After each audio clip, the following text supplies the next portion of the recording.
There's a lot of confusion about where we are in this market cycle, and so I'm here to clear it up for you. We're right here in the super cycle. You might think I'm just memeing, but I'm not kidding at all, because today we have an absolutely pivotal revelation, something that we've been sounding the alarm on, and we finally have it from the man himself, Elon Musk, finally flipping on Donald Trump, calling out the Republicans and their absurd, over-bloated spending bill that is going to further accelerate the budget deficit crisis that we're facing here in the United States. Elon said, quote, "I'm sorry, but I can't stand it anymore. This massive, outrageous, pork-filled congressional spending bill is a disgusting abomination. Shame on those who voted for it. You know you did wrong. You know it." And I reacted here saying it actually blows my mind that Elon and Trump collectively couldn't cut a single red penny from the US deficit. The system is fully and completely cooked in every way. Prepare for hyperinflation. Now, of course, Scott Bessent quickly came in and said the US was never going to default on its $36 trillion debt. Now, I pray thee, ask yourself, in a world which we're facing a more than $2 trillion a year deficit, how are we going to solve it? By adding even more spending. And the reality is simple. We are never going to make our way out of this without spending. The way that the US plans to grow itself out of this is by spending more, by deregulating, by seeing the economy run hot. And that means that inflation is coming. That means that you have to protect your assets with scarce assets. That means Bitcoin, gold, hard assets are the only thing coming. And while it might not feel that way because we've been in this pretending we're going to somehow be hawkish, pretending the Fed can somehow cut rates, can somehow control this whole situation by just being stable and calm and cool and collected, well, that period of time is going to come to an end because we now know that the gig is up. There will never be a cut on spending. The economy will continue to overspend, will continue to devalue the dollar against everything that is scarce. And that means that crypto is set to continue to rise and rise and rise. We've also seen a whirlwind of geopolitical events, with Hegseth here saying that he's worried that China might invade Taiwan, which of course, if that happens, would be a black swan event for markets. We also had this back and forth of judges saying that tariffs were unlawful. Then we had another judge saying that they are lawful and unsuspended the suspension. Then we had Trump coming in and essentially saying, if the courts somehow rule against tariffs, which is not expected, that would allow other countries to hold our nation hostage with their anti-American tariffs and that they would use against us. This would mean the economic ruination of the United States. I do love how he sneaks in little cheeky words like that, like ruination. I don't know if I've ever heard that word before, but it sounds provocative. Anyways, then we have Trump demanding best offers from countries by this Wednesday as the tariff deadline approaches. And then again, we have a pause on Chinese tariffs until August. And now we have Trump apparently meeting with Xi Jinping to discuss tariffs. As Michael Scott would say, snip, snap, snip, snap, snip. Snip, snap, snip, snap, snip, snap. Pretty much we can see that Trump expects some big deals to be made here. I don't know if he's going to get them, but the more this happens, the less of an effect it seems to have on the markets. Markets just seem to be growing completely numb to this. And so the real question is, up or down, bro? Are we about to moon, or are we about to have an impending doom? Well, we're going to be answering that today. Because just today, we've seen Trump announce a crypto wallet to support his products and hopefully get people to buy Trump coin. We've also seen a massive sea change in Ethereum land with SharpLink Gaming, effectively the MicroStrategy of Ethereum, raising a bunch of money and also buying ETH. And I guess they finally figured out that they need to get behind and start pumping this token because it is becoming an absolute fossil. Now, of course, I believe that ETH is not a fossil and that it serves a very important role in the crypto economy. I don't know if you guys saw this last week, but there was a big hack on SWI. Its number one DEX, Cetus, was hacked, and they pretty much paused the blockchain. They did this not unilaterally, but they have a very small set of validators that got together and paused the blockchain and rolled it back and effectively stopped the transactions. While that is good for the people who were robbed, the reality is that this is not true decentralization, and that what you see with Bitcoin and why it's so valuable is that it's decentralized money. It's why all these countries are collecting it like the new gold, because they know that it can't be taken from them. And so if you have these sort of centralized blockchains or more centralized blockchains like Solana, like SWI, like the other ones besides Ethereum, I think that the case for Ethereum being truly decentralized is something that will shine over time. I don't think that's going to be what it pumps in price, but stuff like this certainly is. And supposedly they're raising another $1 billion to just keep buying Ethereum, effectively running the MicroStrategy playbook, but here on ETH. And it's kind of working. And we'll show you this in the charts here, because today's ETH inflows, if it exceeds $45 million, as they have for the past 4 days, the ETH ETF holdings will reach an all-time high. And that's obviously bullish. But before we get into the charts, I just want us to look at this.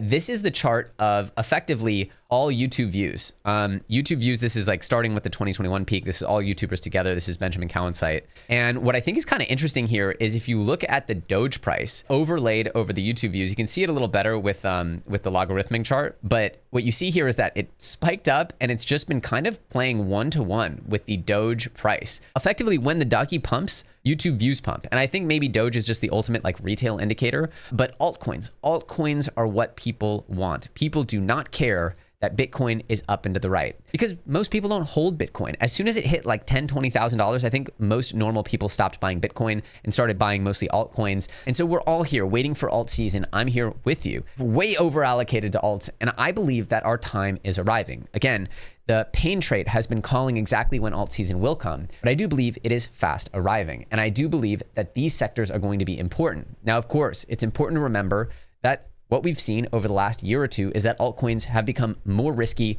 and more competitive than ever. So of course, like I say on every video, these altcoins come with amazing, incredible amounts of gun to your head risk. That's what we're doing in crypto. We're risking capital that we're hoping could get us out of this crazy system, get us a bit of wealth before the robots come and take our jobs, take our wives, and take our land. Yeah, that's right. They're going to take our land. But that's for another video. One thing I really think is important here is to understand what's driven this rally. If you take away the speculation and say, okay, maybe YouTube views, maybe retail buyers are not the next logical target for crypto. Maybe that audience is going to take a longer time to fully ape in like they have in the past in 2017 and 2021. Maybe we should just take away all speculation and focus on the marginal buyer today that's buying crypto, which is, of course, the institutions. And what were they driven by? The Bitcoin ETF has driven in all this institutional adoption of cryptocurrency, specifically Bitcoin, right? But they won't stop at Bitcoin. Eventually, Bitcoin will become a passive flow vehicle and there will be a new bet that they will ape into. And the question is, what will they buy next? And in my opinion, it's very, very clear that they will probably buy the L1 trade, right? Things like Solana, things like Ethereum, but also that trade has its own risks. I think that the institutional financial mind will kind of go straight to DeFi. And the reason is this. They are finance bros. This is the CeFi, centralized financial industry that's now coming into crypto. They understand finance deeply in their bones, in their souls. They understand this business and they're proven market leaders in DeFi that have been working bull or bear, cranking out profits, holding liquidity, and have incredible moats and advantages in DeFi. And that's why I think that institutional buyers who have been buying Bitcoin will very quickly pivot once the market structure bill arrives. And that's because DeFi still exists in this gray zone of legality. Is it legal? Do they need licenses? What will that be? What will the process be? Which projects will make it over that hurdle and which ones won't? We don't have the answers to that, and institutional buyers simply do not play that game. They wait for Larry Fink and co. They wait for the market structure bills for Congress to legislate, and then they go ahead and they drop their funds in. They're not in a rush. They're happy to pile in once the coast is clear. And the question is, when will the coast be clear? I believe it'll be at some point this year. We've already seen the stablecoin bill pass, and soon the market structure bill will give the confidence that, hey, this type of crypto product, this type of crypto token is fully regulated and we can buy it. And once that happens, I believe that institutional buyers who deeply understand the finance business model, who deeply understand centralized finance, will absolutely adore decentralized finance because they see the cost savings, the advantages, the disintermediation, the finality. They see all of the benefits of this. For that reason, I believe DeFi is very asymmetric from here. So in a world where we're running hot on deficits, where the US government has completely avoided any chance to control its spending habits, where effectively the dollar is guaranteed to weaken in the face of an economy that is not making enough to support its debts, the reality is that scarce assets will moon. And the question is, where are the buyers of those scarce assets? Which scarce assets? What will they be? Now, I believe that you should separate your two trades into two sections. Now, I've started to make this thesis abundantly clear with the announcement of Black Hole, but I believe there are two categories of altcoins. There are the attention coins and there are the liquidity coins or the revenue coins. You should separate them out in your head, and I believe that they should be in different buckets of risk. Of course, your main coins, your majors like Bitcoin, Ethereum, Solana, Hyperliquid, your stocks like Coinbase, like MicroStrategy, that's fine. Those are your majors. But then when you get into your risk on bucket, you want to have, I believe, two categories, which is attention trade and liquidity trade. And those two carry very different profiles of risk, of expectation, of yield, all of it. But that's the way I see the market in 2025. Now, before we get to the altcoins, I need to talk to you who are browsing out there, raw dogging the internet with no VPN on right now. You are playing some risky business because VPNs are literally just a couple of dollars and keep you safe from so many vectors of cyber crime. NordVPN is a product I use every day, and I wish I had been using it for years, as it would have protected so many layers of data leakage that ended up haunting me. As you know, I famously got SIM swapped a few years ago, and it was one of the darkest moments of my life. I use NordVPN religiously. They also have firewall as well as threat protection. It's just a 360 amazing product. You can also use all kinds of crypto apps that aren't available in the United States. Essentially, if you don't have NordVPN, you're screwing up, and you can get a big fat juicy discount by clicking the link in my description. A big shout out to them for continually sponsoring this channel, and we truly appreciate their support. So make sure to check them out. It's a phenomenal product and it supports the channel, so I appreciate it. Now, jumping into prices, remember when I said you should really hope we get a boring summer here? I still think that's the case because I believe with everything happening in the global economy, it's just a matter of time before things overheat and markets go parabolic, before Scott Bessent at the Treasury starts injecting bazooka cannon levels of cash into the economy, and before the Fed eventually capitulates and brings down rates and creates a more favorable economic environment. Now, like I said, I've been trading a lot. I actually have really enjoyed trading. It's been a totally different way to view the market. It's not at all speculative. It's not at all narrative driven. It's not news driven. You simply look at the charts. You observe strength and weakness. And what we see here is that we have this range from January. You have this high from January. I'm sure you've seen this, but we broke above it and then we came below it. And what they call that is technically a swing failure. This is not what you want to see if you're super bullish. Now, it's not a game over, but technically it means that, we're back into this range that it has a high of about 110,000 and a low of 74,000. Now, as you guys know on this channel, I've been very much so expecting a dip. I've been praying for a dip. And since we sort of failed to break out of that all-time high, this is definitely the opportunity to see some kind of dip materialize. Again, there was a pretty thin move up here from about 95 to the low 100,000s. To see us sort of dip back below that $100,000 mark and come back up, that wouldn't surprise me. In fact, I'd be looking to buy pretty heavily under 100,000. And of course, if we get into the mid to low 90s, that's like a gigabuy. But what you don't really want to see is the market structure sort of under this tariff day announcement, which was that whole collapse and rebuild. You wouldn't really want to see that come back. You want to see price stay in the upper end of the range. I would also say, based on market trends, history, as well as just overall, momentum, you don't want to see us get too far into the summer without something happening, or else we'll probably start to experience normal seasonality, which is weakness as you get deeper into the summer. So the late summer, Q3, is usually a very weak period, and then we should have a stronger Q4. So I'm really expecting that we see some fireworks start to pop off here in June, maybe a little dip into the liquidity demands here, and then all the way up. But I don't really want to see us go too much lower, or else it looks like we'll have a more boring summer, a bigger retrace. But again, knowing what we know about the way the economy is going, about the full capitulation on spending, on budgets, on deficits, it's impossible for me to wrap my head around the idea that we are not going to rip at some point over the next, let's just say 6 months. I'm trying to be extra patient here because every time I've tried to be too specific about timing, I've gotten slammed by Mr. Market.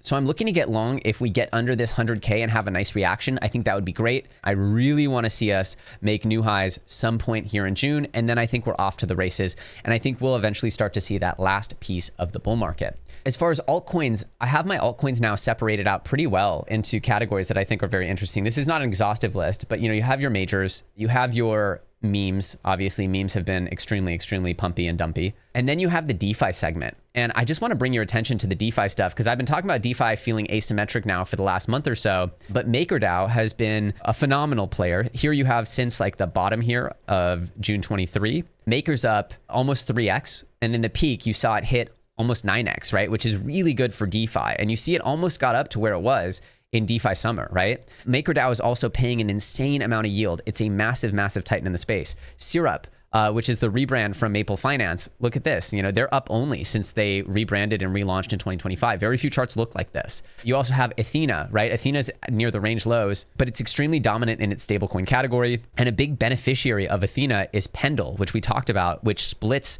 yield from assets. And you can see this chart has, held and it looks really good. Again, I think the DeFi category, it's just a different category. It's not functioning off attention flow. It's functioning off capital flow. So I want to split my altcoin altcoin allocations in my head into what's the attention trade. Anything in AI is the attention trade. Nothing has actually taken product market fit. It's not about the money flowing. It's about the excitement around AI. So AI is an attention trade. Memes are an attention trade. Community tokens are an attention trade. And then you have your DeFi coins, which are capital trades, which, Hyperliquid, for example, I don't think I'd call that an attention trade. That for me, Hyperliquid is the pinnacle. It's the embodiment of a liquidity trade where they are actually just crushing it on real hardcore money flowing through their app. It's a beautiful thing, right? Really, for the first time since 2020, you're seeing this DeFi fundamentals trade come to light. And I think it's part of what I would see as a massive new market cycle. I'm really excited for it because having altcoins have the liquidity flow behind them is really, really important. And this is something that, quite frankly, I've been looking forward to and planning around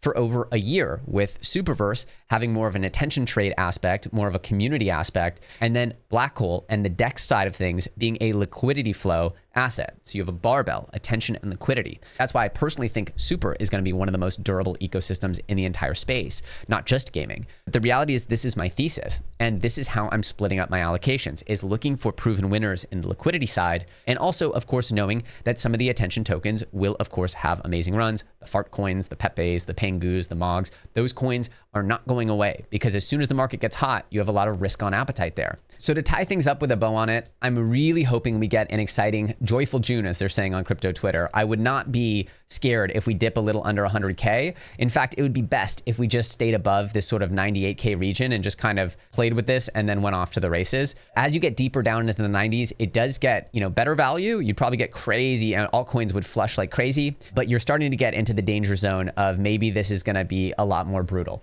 If you do want to trade, just know I want to open up a very small group for people who are hardcore traders. I don't think most people should trade, to be quite honest. It's very stressful. You can lose a lot of money really quickly, but good traders I find are really healthy to be around. And I fundamentally enjoy sharing my thoughts with smart traders and taking a trader's like mentality with part of my portfolio. I'll be announcing my plans to have like a little group. Again, it's not going to be paid. It's just going to be a private group of traders to interact with and to share thoughts with. I'm trying to figure out the right way to do it. I just like having these conversations. But in the end, my genuine outlook is that on the macro, on the midterm, on the long term, crypto has the most insane backdrop we've ever seen. That I think when you look back at 2025 and you say, what's the most obvious observation that in 2025 that people wish they would have had in 2030, in 2035, you're going to see DeFi getting the full regulatory green light as one of the biggest unlocks. They're going to see, of course, AI coming, probably going to create mass unemployment, mass job losses. That's probably going to create the need for universal basic income, which will drive further scarce assets like Bitcoin, like cryptos. I think that all these trends are interwoven and that we are at the beginning of a very significant super cycle. Obviously not at the beginning, but in the midst of it. There will be dips, there will be valleys, there will be peaks. But the reality for me is that we are looking at not just a few months, but years and maybe even decades of expansion in this industry. And I'm very honored and excited to be here, even if there's not as many of us left as there used to be. As always, if you enjoyed these videos, make sure to smash that like button. Of course, if you engage with these videos and if you engage on Twitter, you can also potentially get yourself in line for some black token airdrop allocations. Again, that entire project is just being given out, all the liquid tokens to the community. I highly encourage you to check out the Twitter. We've been humbled and excited by the response there. And as always, if you enjoyed this video, click on this one. You'll love it. And I'll see you very soon on the next episode.